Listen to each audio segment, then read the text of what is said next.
ಹಳಿಯಾಳ ಶುಭೋದಯ ವಾರ್ತೆಗೆ ಸ್ವಾಗತ.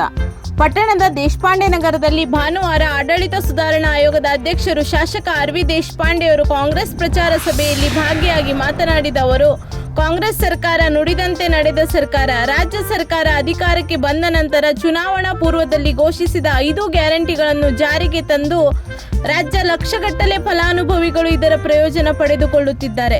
ಆದ್ದರಿಂದ ಈ ಬಾರಿ ಎಲ್ಲರೂ ಕಾಂಗ್ರೆಸ್ ಪಕ್ಷಕ್ಕೆ ಮತ ನೀಡುವ ಮೂಲಕ ಅಂಜಲಿ ಲಿಂಬಾಳ್ಕರ್ ಅವರನ್ನು ಆಯ್ಕೆ ಮಾಡಿ ಎಂದರು ಮತ್ತು ಕಾಂಗ್ರೆಸ್ ಗ್ಯಾರಂಟಿ ಕಾರ್ಡ್ಗಳನ್ನು ವಿತರಣೆ ಮಾಡಿದರು. ದೇಶದಲ್ಲಿ ಕಾಂಗ್ರೆಸ್ ಸರ್ಕಾರ ಅಧಿಕಾರಕ್ಕೆ ಬಂದರೆ 5 ಪಂಚ ನ್ಯಾಯಗಳನ್ನು ನೀಡಲಾಗುವುದು. ಮೊದಲನೆಯದು ಯುವ ನ್ಯಾಯ, ಎರಡನೆಯದು ಮಹಿಳಾ ನ್ಯಾಯ, ಬಡ ಕುಟುಂಬದ ಮಹಿಳೆಗೆ ಪ್ರತಿ ವರ್ಷ 1 ಲಕ್ಷ ರೂಪಾಯಿ ನೀಡಲಾಗುವುದು.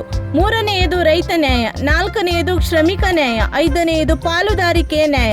ಇದರಲ್ಲಿ ಸಾಮಾಜಿಕ ಆರ್ಥಿಕ ಸಮಾನತೆಯನ್ನು ಖಚಿತಪಡಿಸಿಕೊಳ್ಳಲು ರಾಷ್ಟ್ರವ್ಯಾಪ್ತಿ ಜನಗಣತಿಯಲ್ಲಿ ಪ್ರತಿಯೊಬ್ಬ ವ್ಯಕ್ತಿ, ಪ್ರತಿ ಸಮುದಾಯವನ್ನು ಪರಿಗಣಿಸಲಾಗುವುದು.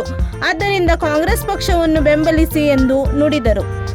ಕಾಂಗ್ರೆಸ್ ಪ್ರಚಾರ ಸಭೆಯಲ್ಲಿ ಕೆಪಿಸಿಸಿ ಸದಸ್ಯ ಸುಭಾಷ್ ಕೋರ್ವೇಕರ್, ಬ್ಲಾಕ್ ಕಾಂಗ್ರೆಸ್ ಅಧ್ಯಕ್ಷ ಕೃಷ್ಣ ಪಾಟೀಲ್, ಅಜರ್ ಬಸ್ರಿ ಕಟ್ಟಿ, ರವಿ ತೋರಣ್ ಕಟ್ಟಿ, ಉಮೇಶ್ ಬೋಳ್ಶೆಟ್ಟಿ, ಫಯಾಜ್ ಶೇಖ್, ಅನಿಲ್ ಚವ್ಹಾಣ್, ಸುರೇಶ್ ತಳವಾರ್, ಮಾಲಾ ಬ್ರಿಗಾಂಜಾ, ಅಣ್ಣಪ್ಪ ವಡ್ಡರ್, ಅಜೀಜ್ ಮುಗದ್, ರವಿ ವಡ್ಡರ್ ಹಾಗೂ ಸಾವಿರಾರು ಸಂಖ್ಯೆಯಲ್ಲಿ ಕಾರ್ಯಕರ್ತರು ಭಾಗಿಯಾಗಿದ್ದರು.